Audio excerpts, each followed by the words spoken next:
오늘 저는 너희는 세상의 빛과 소금 그런 제목으로 하나님의 말씀을 증거하겠습니다. 여러분 따라하세요. 너희는 세상의 빛과 소금. 예. 자, 변화를 받은 한 사람이 얼마나 영향력이 엄청날까. 변화받은 한 사람, 상상을 초월하는 만큼 엄청난 능력이 한 사람에게 나타납니다. 우리나라 최초의 선교사였던 언더우드 선교사는 엄마와 아빠를 다 잃은 고아, 힘겹게 살아내는 고아인 김규식이라는 아이를 거둬들입니다. 그리고는 크리스찬 리더로 키워내기 시작을 하죠. 이 김규식은 훗날에 기라상 같은 위대한 선각자가 됩니다. 이 김규식은 언더우드의 도움을 받아서 미국의 유학길에 오르게 되고 리치몬드 대학과 프리스턴 대학에서 공부를 하면서 기독교 신앙을 깊이 또 받아들이고 배우기 시작을 합니다. 어떻게 됐을까? 1919년 3월 1일 운동 직후에 상해로 건너갑니다. 대한민국 임시정부의 외교부 위원장으로 활동을 하면서 파리 강화회의에 파견돼서 조선의 독립의지를 전 세계에 알리는 첫 외교사절이 됩니다. 미국이라든지 유럽이라든지 중국에서 독립운동을 전개하죠. 상해 임시정부 시절에는 부주석, 나중에는 주석의 자리에 오르게 되고 광복 이후에 민족 통일 정부 수립을 위해서 애를 씁니다. 자, 1950년 6.25 때가 됐죠. 워낙 유명한 거물이기 때문에 북한에게 이제 붙잡히게 되죠. 그리고 이제 북한에서 생을 마감하게 되었습니다. 자, 연세대학교 또 배제학당 민족을 이끄는 인재를 양성하고 교육이 곧 독립운동이다 이런 생각을 가졌죠. 이 김규식은 국제외교 무대와 교육과 통일운동에 민족을 살리고자 한 지성적이고 신앙적인 애국자다 이렇게 말할 수 있습니다. 여러분, 버려진 고아 한 사람이 이렇게 나라와 민족을 뒤흔들 수도 있는 것입니다. 예수 그리스도를 바르게 믿는 사람의 영향력을 가리킵니다. 예수 그리스도의 복음으로 이 세상을 변화시키는 하나님의 나라를 만들고 또 큰 꿈과 포부와 희망과 열정을 가져야 될 것을 오늘 말씀을 합니다. 자, 너희는 세상의 소금이다. 너희는 세상의 빛이다. 우리에게 이렇게 말씀을 했는데 예수 그리스도를 믿는 청년이 누굴까? 세상의 빛입니다. 세상의 소금이죠. 그런데 이런 얘기를 하고 있습니다. 16절을 한번 볼까요? 16절. 자, 이같이 너의 빛이 사람 앞에 비치게 하여 그들로, 그 다음에 따라하세요. 너희 착한 행실을 보고, 중요한 단어가 하면 너희의 착한 행실을 보고, 너희들이 어떻게 이 세상 가운데 그렇게 살아가는지, 자, 너희 착한 행실을 보고 하늘에 계신 너희 아버지께 영광을 돌리게 하라 그랬습니다. 안 믿는 사람들이 오늘 우리의 청년들을 보면서 저렇게 인생을 살아야 되는구나 이걸 깨닫고 하나님 앞에 영광을 돌리게 하라 그랬습니다. 자, 그들로 그랬습니다. 그들이 누군데? 세상 사람들로 하여금 너희의 착한 행실을 보고 하늘에 계신 너희 아버지께 영광을 돌리게 하라 그랬습니다. 여러분, 빛과 소금의 의미 우리가 너무 잘 압니다. 빛과 소금의 의미라고 하는 것은 뭘까? 영향력입니다. 영향력. 어둠을 물리치는 빛. 자, 어둠이 있으면 생명이 죽음과 두려움과 절망이죠. 근데 소금은 뭐야? 부패를 방지하는 능력입니다. 더 이상 썩지 않고 맛을 내고 방부제, 정화자의 역할을 감당하는 것이죠. 그래서 하나님의 사랑과 하나님의 정의와 순결함 이런 것들을 레위기에서 보니까 소금 언약 그랬습니다. 안 변한다는 게 안 변하는 소금 언약이다 그랬죠. 그래서 레위기 2장 13절 내 모든 소저물에 소금을 치라. 내 하나님의 언약의 소금을 내 소자에 빼지 말라. 내 모든 재물에 소금을 드릴지니라. 소금 언약. 사회적으로 영향력을 발휘하고 도덕적으로 영향력을 발휘하고 작은 양으로도 큰 영향을 미치는 그런 사람이 되라 하는 거죠. 영원히 변치 않는 하나님의 언약, 소금 언약 그랬습니다. 세상 속에서 맛을 내고 세상 속에서 부패하지 않도록 그렇게 소금이 되고 영원한 언약을 붙잡고 살아가는 구별된 삶으로 인생을 살아가야 된다 하는 것입니다. 자, 오늘 이 본문 말씀 중심으로 세 가지만 생각하겠습니다. 첫 번째는 하나님의 꿈은 뭘까? 여러분 따라하세요. 하나님의 꿈은 하나님의 나라를 이루는 것입니다. 참 중요해요. 하나님의 꿈이 뭘까? 하나님의 나라를 이루는 것입니다. 하나님께서 정말 이 땅에 이루어 가시려는 꿈은 뭘까? 하나님이 아브라함을 자기가 살던 땅에서 불러내시죠. 그래서 그 기점으로 이스라엘 민족을 만듭니다. 이스라엘 민족을 통한 하나님의 비전이 뭘까? 그것은 회당을 세우는 것이 아닙니다. 교회를 세우는 것이 아니죠. 하나님의 나라, 하나님이 통치하는 세상을 만들어라 하는 거예요. 자, 왜 이스라엘 민족을 애굽에서 집단으로 불러냈을까? 200만 이상을. 그것은 바로 그 민족을 통한 하나님의 나라를 만드시려는 하나님의 뜻이죠. 이스라엘을 세상의 빛과 소금으로 만드셔서 이방 민족을 하나님 품으로 돌아오게 하는 것이 바로 하나님의 나라를 세우는 것이 하나님의 뜻이다는 거예요. 이것은 그저 이방인들에게 전도해서 한 사람 한 사람 교회의 품으로 돌아오게 하는 정도가 아니라, 자, 여러분 전도 얼마나 중요합니까? 중요해요. 근데 그 다음에 핵심은 뭘까? 세상의 한복판에 서서 하나님의 통치자가 되고 또 하나님의 나라를 이 땅에 점점점 실현시키는 꿈. 그래서 교회는 뭘까? 교회는 모판과 같은 것입니다. 모판. 교회는 사망에 심겨질 어린 묘를 키워내는 묘판입니다. 그러니까 이곳에서 묘판에다 잘 자라난 우리의 빛과 소금들이 세상을 향해서 나가는 거죠.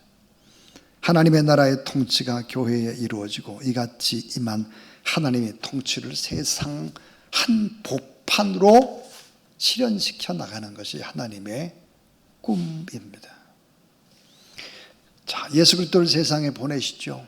그 세상에 있는 마귀의 권세를 꺾고 죽음의 힘을 무력화시켜서 하나님의 백성을 세상으로 보내는 것. 하나님의 목적이 뭘까? 하나님의 나라입니다. 하나님의 나라는 뭐예요? 하나님이 잘 통치해가는 영역, 그것이 하나님의 나라입니다. 자, 로마서 14장 17절. 하나님의 나라는 물질적인 욕구인 먹고 마시는 것이 아니라 성령 안에서 누리는 의와 평강과 희락이 하나님의 나라다. 이렇게 말했습니다. 우리 청년들이 살아가는 가정, 청년들이 살아가는 직장, 이 모든 곳에 삶의 영역, 그 지역에서 하나님의 나라가 이루어지게 하라 하는 것입니다. 그 다음에 이제 그 하나님의 나라가 이루어지기 위해서는 두 번째 중요한 것이 뭘까? 하나님의 꿈을 위해서 우리는 빛과 소금으로 삶을 살아내야 한다는 거예요. 빛과 소금으로 삶을 살아내야 한다. 세상에서 살아내야 돼. 자, 복음으로 교회를 새롭게 하고 세상을 이롭게 해야 하는 거죠. 자, 세상에 소금인 그리스도인이 없으면 이 세상은 부패한다. 그렇게 이제 강조를 하죠. 미국의 16대 대통령, 우리 잘 아는 아브라함 링컨, 지금도 미국 역사상에서 또 세계에서 가장 존경받는 인물입니다. 아브라함 링컨. 링컨은 세속사회 중에 최고의 세속사회가 어딜까? 정치판입니다. 옛날이나 지금이나 다 썩은 데가 정치판이에요.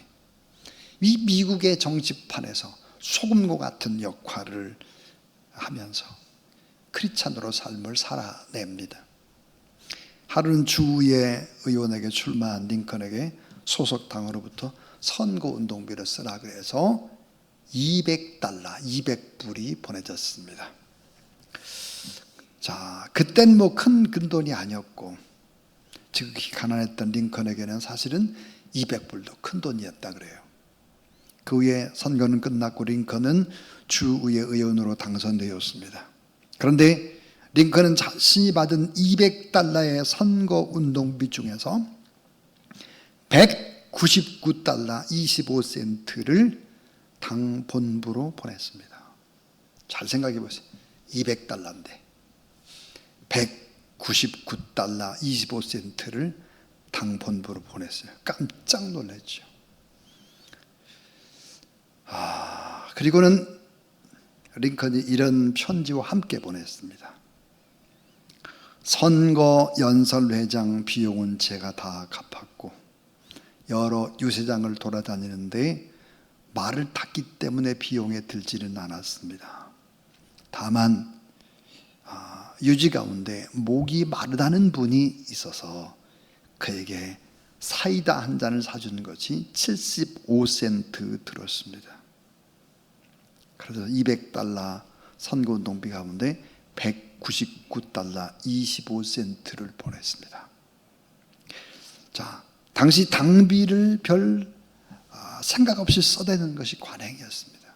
뭐 중앙에서 받았으니까 쓰라니까 그냥 다 쓰죠. 워싱턴 정가의 이 편지 한 장은 적지 않은 파장과 충격을 주었죠. 많은 사람들이 링컨의 삶의 모습 속에서 참 아름다운 모습들, 흠모하는 모습들을 갖기 시작을 했습니다.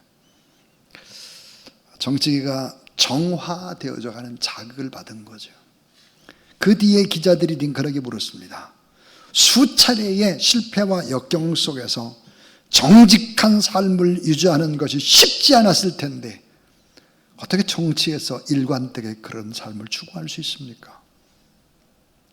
링컨은 이렇게 자신 있게 대답했습니다. 어머니가 어렸을 때부터 반복해서 저에게 가르쳐준 말씀이 로마서 8장 28절입니다. 하나님을 사랑하는 자, 곧 그의 뜻대로 부르심을 입은 자들에게는 모든 것이 합력하여 선을 이루느니라. 내가 바르고 진실된 길을 가는 도중에 실패와 좌절을 수없이 경험하며 때로는 오해받고 곤욕을 치르더라도 하나님이 모든 것에 합력해서 선을 이루신다라고 하는 확신을 가지고 하나님을 사랑했습니다. 어머니로부터 배웠던 이 말씀, 나는 이 말씀이 그대로 이루어지는 것을 내 삶 속에서 여러 번 체험하고 또 체험할 수 있었습니다. 여러분, 이것이 그리스도인의 삶이죠. 너희는 세상의 소금이다. 너희는 세상의 빛이다 그랬습니다. 여러분, 참 중요한 것이 뭘까? 너희는 세상의 소금이 될지어다가 아닙니다. 너희는 세상의 빛이 될지어다가 아닙니다. 너희는 세상의 소금으로 살아가라도 아닙니다. 너희는 세상의 빛으로 살아가라도 아닙니다. 따라하세요. 너희는 이미 소금이 되었고 이미 빛이 되었다. 예. 이미 너희는 빛이고 이미 너는 소금이다. 두려워하지 말고 빛과 소금의 존재로 그 자리에서 그냥 있어라. 배운 대로 있어주면 된다. 모든 필요한 것은 이미 다 하나님이 너희들에게 주었다. 그 하나님을 철저히 신뢰하면서 그냥 빛으로 살고 소금으로 그냥 살아내면 되는 거다. 그 말이. 여러분, 링컨이 위대했기 때문이 아니죠. 자, 링컨과 하나님이 함께 했기 때문에 링컨이 위대했던 거죠. 자, 링컨은 그 하나님을 철저히 신뢰했기 때문에 위대한 사람으로 쓰임받을 수가 있었다 하는 것입니다. 마지막 세 번째 이야기예요. 소금이 맛을 잃으면 자, 하나님께로부터 버려집니다 하는 거예요.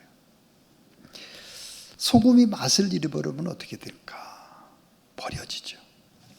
소금이 만약 맛을 잃으면 어떻게 할까? 소금이 밖에 버려지게 되고 사람들에게 그 발에 밟힘받게 된다. 이렇게 강조합니다. 버려진다고 하는 것은 영향력을 잃어버리는 거죠. 하나님께서는 자기의 사람들을 직접 버리는 것이 아닙니다. 어떻게 버릴까요? 세상 사람들을 통해서 버리시는 거죠. 자, 세상 사람들을 통해서 결국은 버림을 받는 거예요. 그럼 이런 질문을 할 수 있어요. 개인적으로 내가 예수 그리스도를 나의 주, 나의 하나님으로 영접했는데 그럼 나는 구원 못 받습니까? 구원 받습니다. 구원 받는데요. 개인 구원은 받아요. 근데 여러분 소금의 짠맛을 잃어버리고 세상 사람들과 같이 행동을 하게 되면 어떻게 될까? 하나님의 공동체에서는 버려질 수 있습니다. 개인 구원은 받을 수 있는데 부끄러운 구원이죠. 전 개인적으로 우리나라에 철학을 도입하고 가르쳤던 세대, 철학자 세 분을 너무너무 좋아합니다. 이 철학계의 트로이카다 그런 얘기를 하죠. 이미 돌아가신 안병옥 교수, 동양 철학으로 참 유명하죠. 참 많은 좋은 글을 많이 썼습니다. 또 김태길 교수님, 윤리철학, 서울대학에서 오랜 동안 철학을 가르쳤죠. 그리고 지금도 살아계신 105세의 김영석 교수님은 예수대학교의 서양철학입니다. 이분의 공통점들이 뭘까? 철학자라는 거예요. 이분의 공통점들은 무엇일까? 대학의 교수라는 거예요. 책을 많이 썼다는 거예요. 이분의 공통점은 뭘까? 모두가 다 고향을 잃은 실향민이라는 거예요. 북한에 고향을 두었어요. 이 세 사람의 공통점은 뭘까? 신앙인입니다. 신앙인. 한번 잘 생각해 보세요. 우리나라의 철학의 제1세대들, 대학에서 수많은 사람들을 키워낸 사람들, 그 사람들은 고향이 북한이에요. 고향을 잃었어요.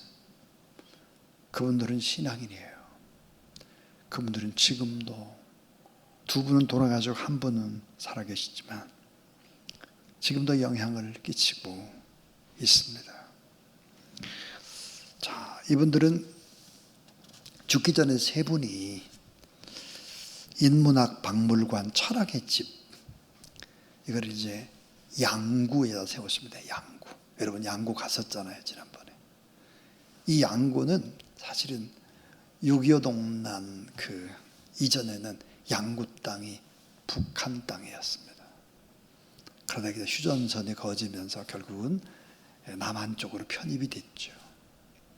그러니까 그들은 이 세 명은 늘 북한 땅을 그리워하면서 양구, 그러니까 북한이 제일 가까운 쪽에다가 인문학 박물관을 세웠죠.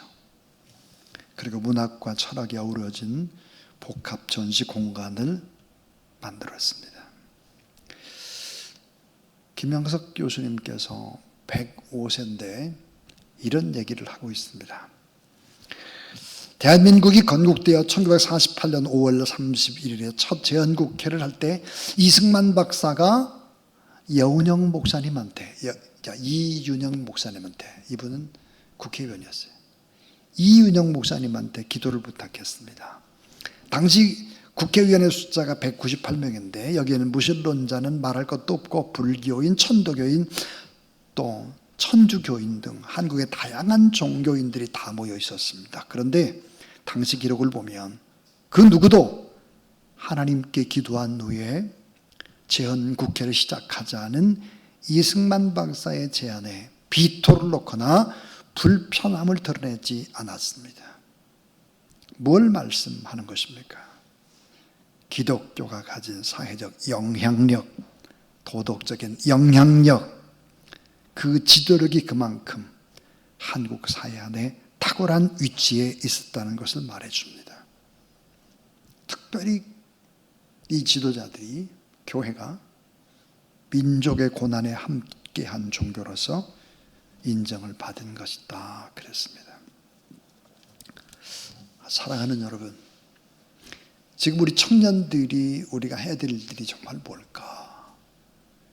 우리 청년들 요즘 보니까 3포 세대에서 5포 세대, 거기다가 7포 세대, 뭐 헬조선 그러더라고요. 자, 그런 것들을 제가 이렇게 쭉 보면서 그런 생각이 들었습니다. 정말 7포 세대, 희망을 다 잃어버리고 헬조선, 이게 맞나? 그렇게 살아도 되나? 이게 참 인식의 차이죠.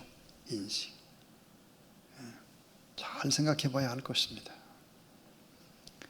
여러분, 아프리카의 어려운 나라 한번 갔다 오게 되면 눈이 돌아가죠. 남미의 어려운 저 많은 나라 보면 눈이 돌아갈 것입니다. 고통받는 많은 사람들을 가서 보게 되면, 야, 우리가 이렇게 살아서는 안 되는구나. 우리가 얼마나 잘 살고 얼마나 엄청난 나라에 산다라고 하는 것을 비로소 깨닫게 될 것입니다. 철이 없는 거죠. 시선을 어디에 둘지 모르는 거예요. 오늘 대한민국이라는 이 작은 이곳에만 시선을 둬서는 안 되는 거죠. 더 작은 어려운 이웃들을 향해서 나가야 되지 않을까. 빛으로 소금으로 우리가 있는 그 자리에서 녹아지면서 하나님의 나라를 위해서 그렇게 살아가는 귀한 청년들 다 될 수 있기를 주의 이름으로 축원합니다. 그리고 도전합니다. 우리 청년들이 정말 한국이라고 하는, 대한민국이라는 나라가 얼마나 좋은 나라인지를 좀 깊이 경험하면 좋을 것 같아요. 작년 5월입니다. 제가 남북한 선교 통일위원회 총회에 지도자입니다. 지도자. 그러니까 남북한 선교 통일회를 이끄는 사람이죠. 그래서 이제 중국 단동으로 이제 갔습니다. 이게 코로나19가 끝나고 나서 이제 어찌 보면 참 오랜만에 중국을 가게 된 거죠. 중국은 바뀌어도 너무 바뀌어 있었습니다. 정말 대한민국은 숨을 쉬는 것 같은데 숨이 꽉꽉 막혀봤습니다. 자, 단동에 이제 식당에 들어갔어요. 식당에 들어갔는데 어떤 놈이 와가지고 비디오 카메라로 다 찍는 거예요. 우리를, 밥 먹는 우리를 전부 다 찍어요. 들어가는 입구에서부터. 그래서 내가 불렀어요. 뭐 하는 거예요? 그랬더니 왜 찍는 거라고. 왜 찍어요? 당에 보고를 해야 된대. 당에. 여러분, 그 식당만 그런 것이 아닙니다. 다른 식당에 가도 다 찍어요. 전부 다. 여러분, 한국에서 만약에 여러분이 좀 이따가 저녁 식사하고 있는데 누가 다 찍으면 그거 어떻게 돼 있어요? 에? 그 사람 감옥 가죠. 중국 사람들은 그것이 너무 당연한 겁니다. 우리는 자유를 마음껏 누리고 있으면서도 그게 자유인지를 모르는 거죠. 시각, 인식의 차이 때문에 그런 거예요. 시각 차이. 그래서 여러분, 좀 가능한 한 다른 데 좀 돈을 쓰지 말고 비전 트립 하는데 좀 돈을 많이 썼으면 좋겠다. 여러분 돈을. 그래서 자꾸 이거 뭐 선진국 이런 데 가지 말고 밑바닥부터 좀 다녀봐라 하는 것입니다. 많이 봐야 돼요. 많이 보지 않으면 바뀌어지지를 않아요. 인식 자체가. 무슨 헬조선이에요. 무슨 7포 세대예요. 사랑하는 여러분, 빛으로 소금으로 살아서 여러분이 있는 그 자리에서 하나님의 나라, 하나님의 통치가 이루어지고 여러분의 모든 행실들을 보면서 안 믿는 사람들이 하나님 앞에 영광을 돌리는 그런 신실한 귀한 여러분 되길 주의 이름으로 축원합니다.